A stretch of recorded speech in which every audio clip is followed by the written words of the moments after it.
In 2003, a French yachtsman named Olivier Dirsos experienced nightmare when a mysterious creature trapped his vessel in the middle of the ocean. He described it as having glistening skin, long arms covered in suckers, and a body nearly 30 feet long. It like a living nightmare drawn by H.R. Giger. Scientists think it was probably Architeuthis dux, the animal better known as the giant squid. The giant squid is considered one of the largest invertebrates on Earth. Experts still debate its full size. Reports suggest it can reach about 65 feet from head to the tip of its tentacles, roughly twice the length of a typical yellow school bus. Now, we're going to descend through every major ocean zone, starting from the sunlit shallows and working our way down to the pitch-black abyss. At each level, I'll show you how squids evolve increasingly terrifying features to survive. We'll encounter squids with human-like teeth and squids so massive they inspired legends of sea monsters that could sink ships. This is the reef squid and it lives in the epipelagic zone. Even within this zone, as you approach the 200 m mark, you start to see the first hints of what's to come.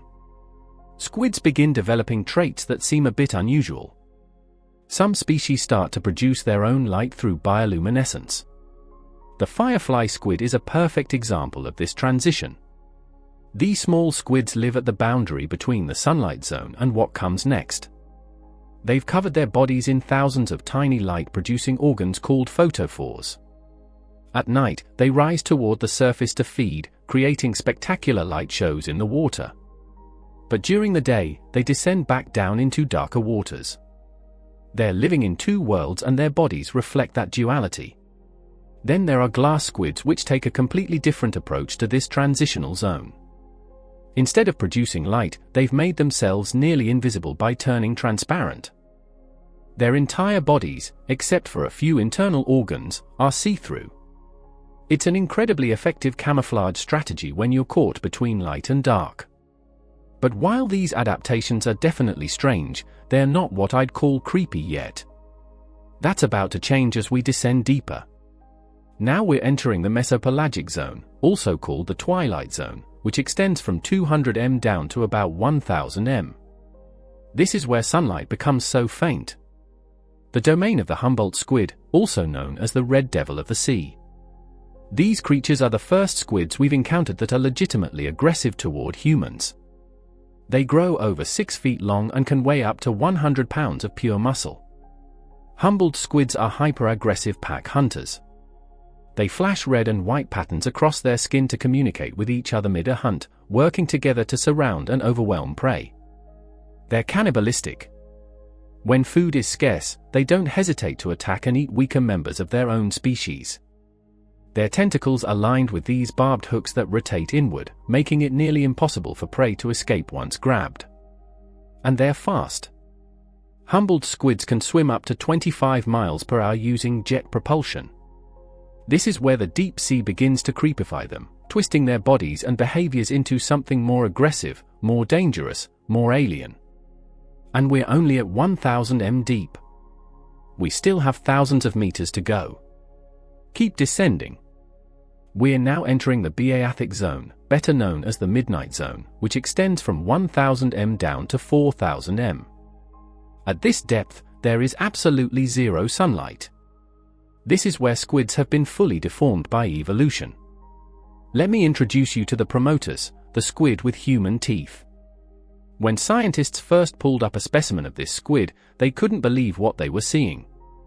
Instead of the typical squid beak surrounded by smooth tissue, this creature appeared to have a mouthful of human-like teeth. The image is so unsettling that it's become infamous online. The stuff of nightmares and creepypasta stories. They're not true teeth made of enamel like ours. They're actually folded lips of soft tissue that surround the squid's beak. The Promachoteuthis is extremely rare. Only one specimen has ever been caught, and it was barely an inch long. Part of the reason we haven't found more is because of how difficult it is to explore these depths. Things are about to get even scarier. If you like this video, give it a like so YouTube can recommend it to even more people. And if you're watching on your phone, don't forget to tap the hype button down below. You know, part of why we have not discovered more is because it is difficult for us to locate animals that live so far down in the ocean. However, these squids are extremely uncommon in general. On the other extreme of the size range in this area is the world's longest squid, known as the giant squid. The legendary creature that inspired countless tales of sea monsters and krakens. The giant squid lives in the mesopelagic zone, often called the twilight zone of the ocean. The giant squid is the most blatant example of deep-sea gigantism in action. These creatures can grow up to 45 feet long from head to tentacle tip. Although the true maximum size is still unknown because we found so few specimens. They have the largest eyes in the entire animal kingdom, bigger than dinner plates, evolved specifically to capture every possible photon of light in the darkness. Their eyes are so large that they can detect the bioluminescent trails left by prey or the silhouettes of predators against the faint light from above.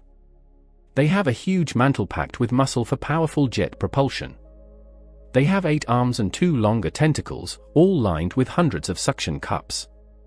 Each one is ringed with sharp teeth that can grip and hold onto struggling prey. And at the center of all those arms is a beak made of chitin, harder than most metals. Giant squids are apex predators of the midnight zone. They hunt fish, smaller squids, and pretty much anything else they can catch. And while they typically avoid humans because we don't venture into their territory, there have been documented cases of giant squids attacking deep-sea equipment, leaving sucker marks on submarines and research vessels.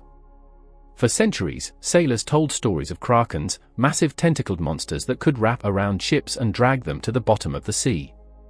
But here's something most people don't know.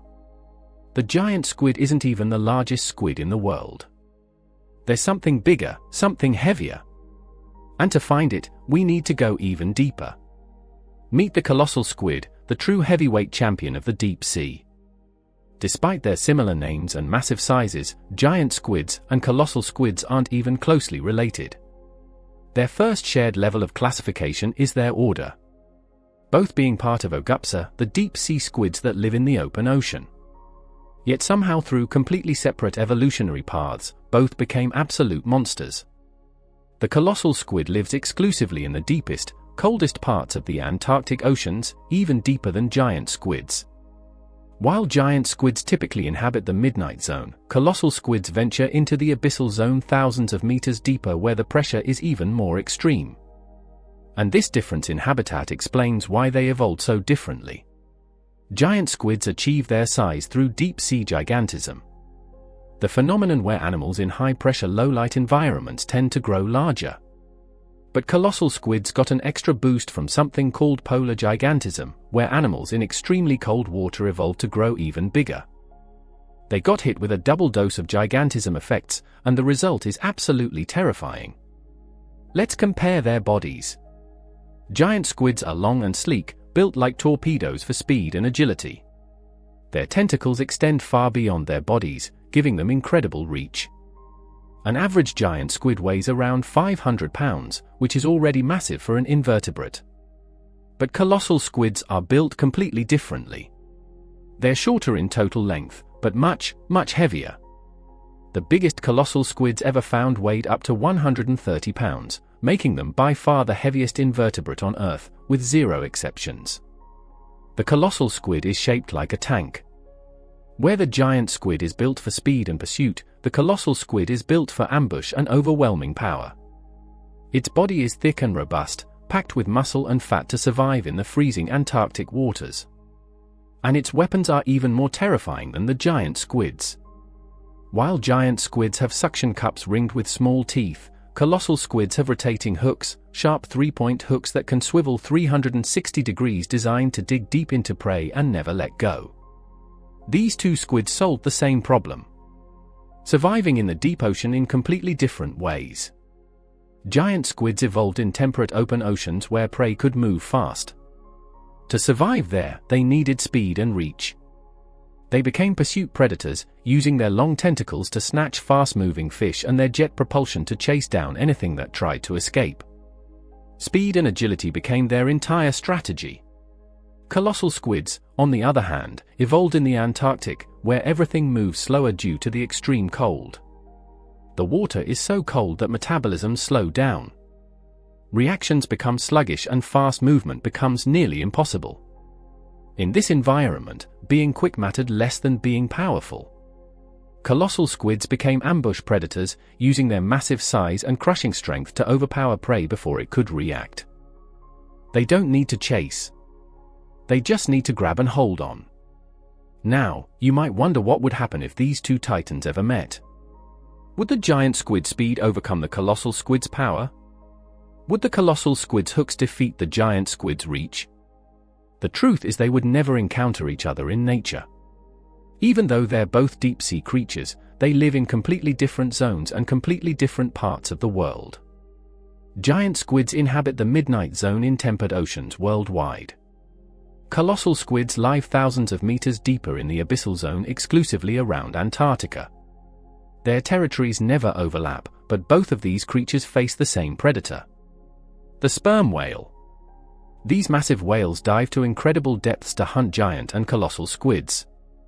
And the battles that take place in the darkness are legendary. Scientists have found sperm whales with circular scars covering their heads and bodies.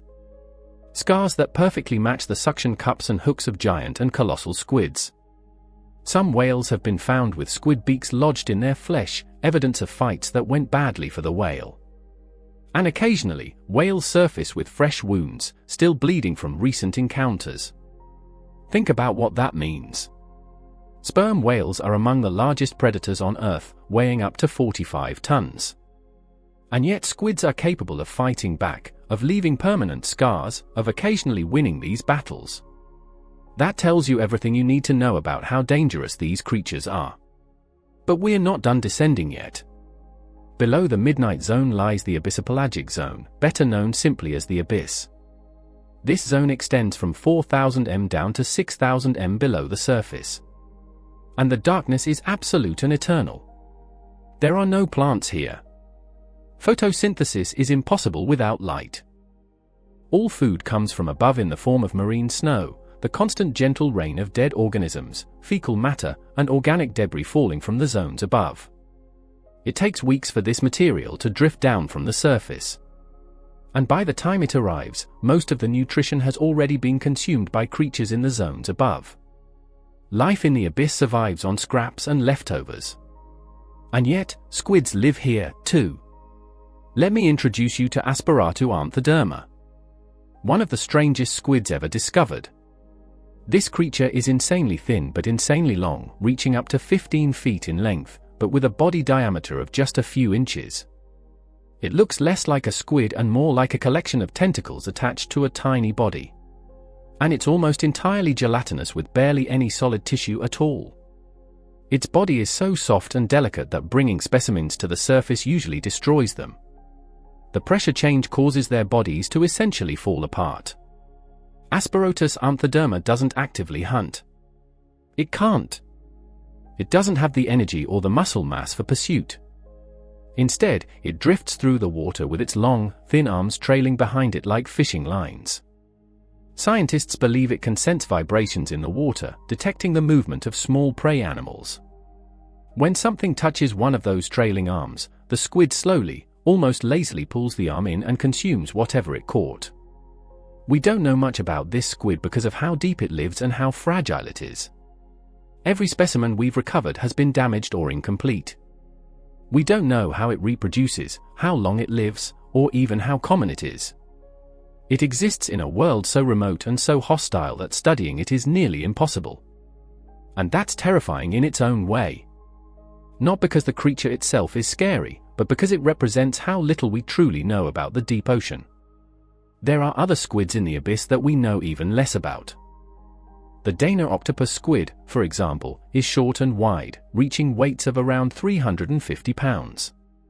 It has large fins and powerful arms, suggesting it might be a more active hunter than other abyssal squids, but we've only ever seen a handful of specimens, and most of what we know about it is speculation based on its anatomy. Then there's the robust club hook squid, which can reach around 13 feet long and has massive hooks on its tentacles. It's nowhere near as large as giant or colossal squids, but you can clearly see the effects of gigantism starting to take hold. It's bigger and more robust than squids from shallower zones adapted to the extreme conditions of the abyss. How many species are down there that we've never seen? How many creatures exist in the abyss that are even larger, even stranger, even more terrifying than anything we've discovered so far. We live on a world where the vast majority of habitable space is underwater. And the vast majority of that underwater space is deep ocean. We're land creatures living on the thin shell of a water world. And we've barely begun to explore what lies beneath. Every time we send submersibles to the deep ocean, we discover new species. Which of these deep-sea squids do you find most terrifying? Is it the pack-hunting Humboldt squid that could actually attack you in the water? The giant squid with its massive size and legendary status, or the colossal squid, the true monster of the Antarctic depths? Let me know in the comments below. And if you found this journey into the abyss as fascinating and terrifying as I did, make sure you're subscribed, because next week I'm diving into another deep-sea mystery that will change how you think about the ocean forever. Did you like this video?